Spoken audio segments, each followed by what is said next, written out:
Bonjour, ici Redani Berijeka, donc pêcheur en surfcasting, expatrié en Espagne et professeur de pêche en surfcasting. J'adresse cette vidéo à mes amis du groupe Pêche en mer du Nord afin de vous apporter quelques éléments qui, je l'espère, pourront vous aider si jamais vous envisagez de faire comme moi des modifications sur un trépied de pêche à la carpe pour l'adapter en pêche en surfcasting, pêche de quai ou pêche de roche. Alors je vais vous expliquer comment j'ai fonctionné. On va faire ça le plus simplement possible. On va commencer par le bas. Je me suis servi de pas mal de pièces de récupération.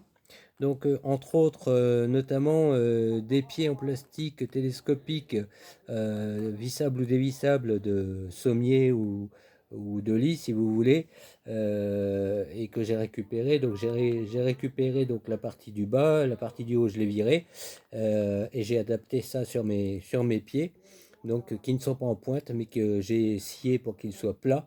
Parce que moi, les pêches de plage, j'en fais très très peu, et même si j'en faisais, ici, ça serait parfaitement adaptable, il n'y a aucun souci. Ensuite, les pieds, je les ai gainés donc avec de la chambre à air de vélo que l'on voit ici, qui est levée, donc spire sur spire, et que j'ai condamné en haut comme en bas avec du scotch phospho pour les pêches de soir ou les pêches de nuit. Ensuite, j'ai mis des petits marquages phospho également, toujours dans le même but pour les pêches de jour quand il fait pas très clair ou les pêches de nuit. Comme on le voit, les pieds sont télescopiques grâce à la manette que l'on voit ici, qu'il suffit tout simplement d'ouvrir, voilà, ou de refermer, et on rentre ou on sort le pied télescopique en fonction de la hauteur que l'on veut obtenir. Donc ensuite, là, je vais passer sur le pied qui est face au pêcheur, si vous voulez. C'est donc le pied, là, j'y ai adapté un petit crochet de façon à pouvoir éventuellement y accrocher ce que vous voulez, un seau, un cordonnet avec un sac de conservation si vous voulez conserver vos prises vivantes dans l'eau de mer, par exemple. Le petit cordonnet que vous voyez qui est vert là, que je suis en train de vous montrer, moi il me sert d'étrier de façon à ce que l'écartement du pied ne soit pas trop important, et ça sécurise un peu le trépied lorsque la mer bouge un peu. Voilà, donc je continue en montant. Donc là on voit le crochet de base qui lui sert à lester le trépied, donc avec ce que vous voulez, votre seau de matériel ou d'accessoires, ou même tout simplement un seau rempli d'eau ou de cailloux, de ce que vous voulez, de façon à stabiliser au maximum le trépied. Alors pour faire ensuite le porte-tête que l'on voit ici, voilà, je vais me tourner un peu pour que vous ayez un meilleur éclairage. Voilà, j'ai mis partout des petits marquages phospho, toujours dans le but des pêches du soir, puisque comme on le sait en mer, généralement les pêches de nuit, les pêches du soir ou du matin très tôt sont en général bien meilleures que les pêches de jour, dans 8 cas sur 10. Là, pour faire le porte-tête, je me suis servi tout simplement, je vais vous montrer ce que c'est, d'une cornière. Une cornière plate qui sert habituellement pour les fenêtres, une cornière plate en alu, voilà, que j'ai coupé à la longueur que j'ai voulu. Le petit creux que vous voyez dessus, je l'ai compensé en mettant tout simplement des petites lamelles de bois plates de façon à le remplir. Et ensuite, j'ai condamné, voilà, tout simplement. Ça me fait une cornière rigide, un support rigide, là. Donc on la voit ici, même principe, je l'ai gainé avec de la chambre à air de vélo que j'ai découpé en bandes, comme pour les pieds, et j'ai levé parce que ça protège de l'humidité et puis des chocs également. Donc dessus, on voit donc les deux porte-bus-barres qui sont orientables selon l'angle que vous voulez, en vissant et en tournant la molette en avant ou en arrière, comme vous voulez. Ils sont boulonnés donc par dessous et ils restent à demeure. Voilà.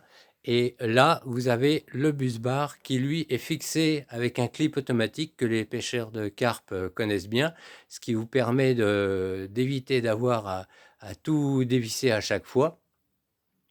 Et moi, j'y ai rajouté un petit objet qui peut être très utile selon la configuration du terrain. C'est un petit niveau à bulles, voilà, de façon à ce que votre trépied soit toujours au bon niveau.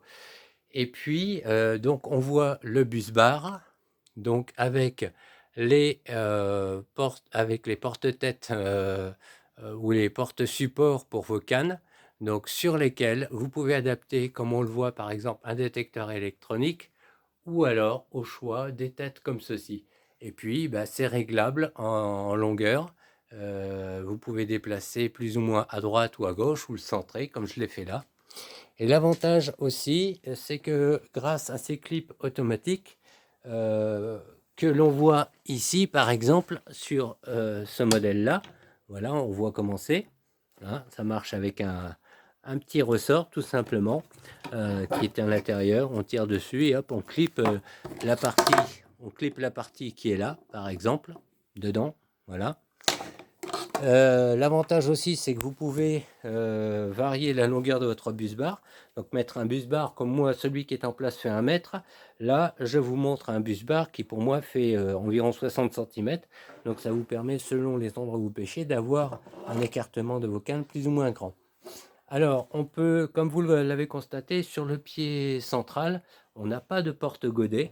J'ai des godets, mais moi, je ne les utilise pas parce que je trouve qu'en mer, c'est beaucoup plus sécurisé de mettre les talons de canne par terre.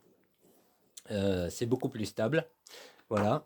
Et sinon, bon, à part ça, eh bien, ma compagne qui est couturière professionnelle m'a fait un petit sac très sympa pour tout transporter. Alors, une fois que tout est plié, le poids est très léger, ça fait 3,5 kg.